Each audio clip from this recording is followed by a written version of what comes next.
Значи, минатата емисија свативме дека почит нема, особено кај помладите генерации. Арно и повозрастните не се нешто многу зафалени, пошто тие може знат да ти го почитуваат времето и да видат таму кај што се договорени, кои се договорени. Арнома, кој се работи за почитување на личниот простор, јадој цигаројни, пиење, размислување некој од поновата ера, да речам, не знам, интернет и социјални мрежи, па за социјални мрежи па да не правиме муаве. Особено на Facebook, кај што владеат тие повозрастните, почитавате не да е малцинство, не ти постои. И то најмногу може да се види по постој, пошто нон-стоп се постира и се коментира. Особено ако некој, не дај Боже, негде онлайн побара совет.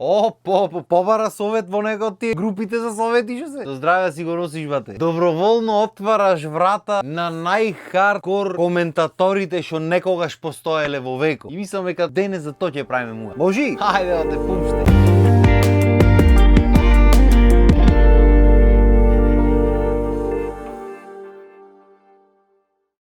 Значи, ако нешто не се бара по социјални мрежи, особено во земја кај што сите се знати од два и чекат негде прилика да кажат нешто, тоа е совет. Како беше на старата битолска поарно око да ти изват од муаве. Исто и со советите. Порно око да ти изват од совет да побараш, бате. Напиша нешто, праша, то здравие да си го носи. Додуша не е дека во другите држави во светот е нешто поарно. Особено ако прашањето е така малце, како да речам, нешто што не е за прашање едноставно. Само што кај нас во нашата земја што и да прашаш за поголемиот дел од луѓето нема да е нешто за прашање. Тука би нешто за мајта. Се да бидеме искрени, некои од прашањата можда и заслужуваат дел од одговори. Сам реално си правиме муа. Пошто ако прашаш пример оти е тревата зелена, треба си спремен дека некој ќе ти пише оти не е созреана пример. Там да речем што и да прашаш треба да си спремен на секакви одговори. Треба ти е јасно дека голем дел од луѓето или нема да сватат сериозно или едноставно такви се. Тоа го чека. Значи нема што да прат попаметно и седи дома со телефоно и врти и чека некој пост како дете што чека Нова година, Дедо Мраз поклон да му дојде. И ако не ме верваш, напиши на Facebook совет. И не мора нигде да влегваш, само скролни надолу. Види некој што бара совет, што и да е совет и влези. Мене прво ми излезе. Како ги бркате змиите од дворот. Човекот си прашва практични совети, дали има некој природен начин, нема. Првиот коментар. Клавам слика од политичарите и се бега од бавчата, бате. Ги пиши си ми со презиме, да не ги правиме популарни, пошто достамуе. Само тие се на телевизија, нема смисла пој. И за нормално тука некој ќе се најди навреде. Вели, од тебе да клаиш слика, гаранто па се. Овој му враќа сега, аз од тебе ќе клам во полското WC муви да не влегва. За добро, подолу има и добри совети. Еве ќе си земиш маче, ќе си најдиш, ќе си клаиш во дворот, ќе ги небитно. Битно мора да има некој ваков. Еве некој си бара правен совет. Му остал таткото на едно дете тестамент и са другите нормално сумља. И са бара совет, не знаеш што да прави. Првиот коментар, да учете турски, снимете серии. Не можеш, брат, да го измислуваш, не можеш да го измислиш. Зато го имат измислено тоа анонимното пишење. Оти ако не прашаш анонимно, тоа е вате. Со здравија си го носиш за цел век од тука натаму. Ако не е од прашањето твое, од коментарите со здравија си го носиш. И за да душа тоа анонимното па уште поќе ги сили да пишат коментари, ама нема врска. Еве подолу некој си прашва детето му е малтретирано од друго дете и како да постапи, што да направи. Првиот коментар. У темница без камери, кратко и јасно. Вториот, ќоте кој од рајот. Третиот, надвор од школа кај што нема камери. Другиот, да го најдиш. Не, родителите се за превоспитвање, дефинитивно. За пред 2 дена го правевме муаве. Гледате што се дешава со насилството, мора. И вие насилство ви одговор. Са жената прашва дали да пријави во училиште, дали в полиција, дали што тие. Најди го кај што нема камери. Браво!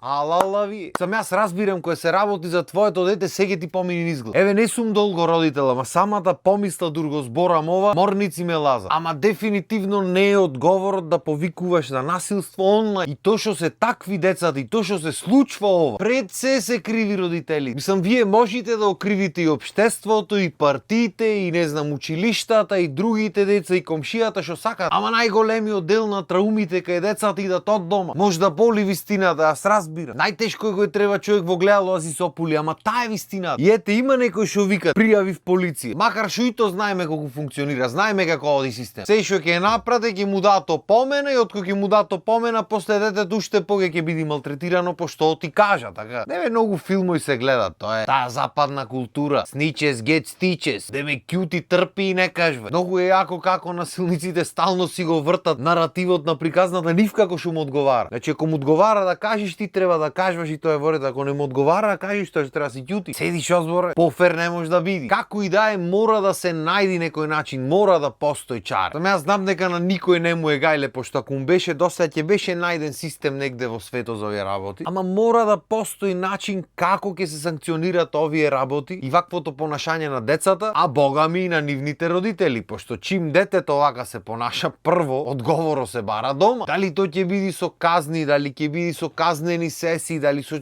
нешто мора да биде. Чаре мора да се најди, пошто ако остеш на родителите, вакви ќе бидат муавети. И наместо сме последни во се во светот, дајте да бидиме први во нешто, дајте ние да најме некој систем што ќе функционира. Да му најдиме чаре на ова работа. Дајте предлози, ако треба цела емисија ќе направиме за тоа. 200 епизоди ќе направиме, не е проблем. Битно да решиме приказна, а не вака по фејсбуци со глупи муавети. Ама како и да е, овие не се советите што треба да бидат. Ете пример, има луѓе што имаат стварно мака во животот. Брато вели, не ми е јасно нешто, кога човек се разведува од жена, дали мора да се наведи причината за развод. Вика, јас имам сериозен проблем, гладен сум, жена ми не готви, само се нарачува храна, сува храна, брза храна, изгладнете човеко доре. Ами сака манџиче да си касни, зелниче, и тоа е сува, ма нема врска. Јас сум сигурен дека има многу луѓе во векот што го имаат истиот проблем. Што дурбиле дечко и девојка само си нарачвале јадење и мислеле дека сега го се земат, сега ќе почни да готви. Опа, ќе се истори од готвење. Ти ако не си ја видел предходно да готви, ако немаш видено што можеш да направиш, што не можеш, не знам што очекуваш. Ти речи тешки нека има јадење дома, дали е готвено, купено, нарачено, какво сака нека е. Макар што друго е графчето од жената го гена, мора ми се пријаде. Ништо денес графче ќе се јади. Извини другар, ако ме пратиш неќам да те стрвам, сериозен проблем имаш очигледно. Туку да видиме коментарите што велат. Првио, направи и услуга и разведи се. Вторио, слободно усреќија жената и разведи се од неа веднаш. Значи како сакаш сврти, жената ќе биде усреќена. Машо нема шанса, бате. Ето подол, па сготви си само, ти мора жената ја ти готви. Значи човек уиди со маха, овие него го напаѓа. Ете, аве пријателе, земи сготви си сам. Подолу, мајка ти нека ти направи. Во тепа човеко. Под него, а пере ли другар, чисте ли дома или и това не? Под него, тешко Наташа одбрала машка како тебе. Таа за жалење не си ти му вели. Изгладнете еден му пи.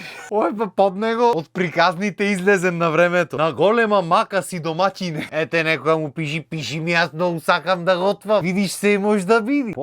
Шо не ќе види човек, што ќе не види, што ќе не чуе. Патем скролам многу измеѓу, пошто 90% советите се за кредит. Заглавен во кредити 25.000 евра, заглавен 300.000 денари со се камати 600 се праеле. Заглавен кредит, брзи кредити, не знам какви, шо правите мор. Бараш совет за како да не ги исплател кредитите. Ти многу фер, другите будали се шо плаќаат кредити, ти да не ги исплатиш некако ако може. Не барате совети кој е за трошење по казина, по кладилници, совети како да не го исплатам. И после пишеле коментари, ќе пишат што ќе ти прат. Не кажва доти на пола град му борчат кредитите како да ги исплатил. Ете еден ќе издвоиме и одни. Вика земав што земав кредити од лихварите, брзи кредити ги врат. И после тоа на година го малтретирале со звонење. Ај провал субо човеко, ај да не го барат, да не го искушуват, ме сваќаш. Па подпишал изјави са, па му звонел, понуди му давале. Па не знаев дека лихварите и понуди дават, бе, дота му дојде работата. Да се увате по телефоните, еј, да ти дам 200 за 500 шовике. А ете и овие со кредитите звонеле. И други се жалат, блокирај ги му велат. Значи ти од кога ги вратиш парите, па ти прат проблем, па тек да ги немаш вратен. Ен му вели нека ти датко запнале, ама в кафана негде така без подпишвање. Не бе, луѓето мака си има. И за некој работи може и ќе најдиш совет. Ама нема шанса прашање да помини без некаков мајта. Јарно, ама за жал епизодата може да помини. Времето дојде да се збогуваме за денес, но не очејувај, ќе се вратиме ние пак. Колку има муаве. Битно ви останете си на нашата програма, а со мене се гледаме наредна епизода. Поздрав и имајте убав ден.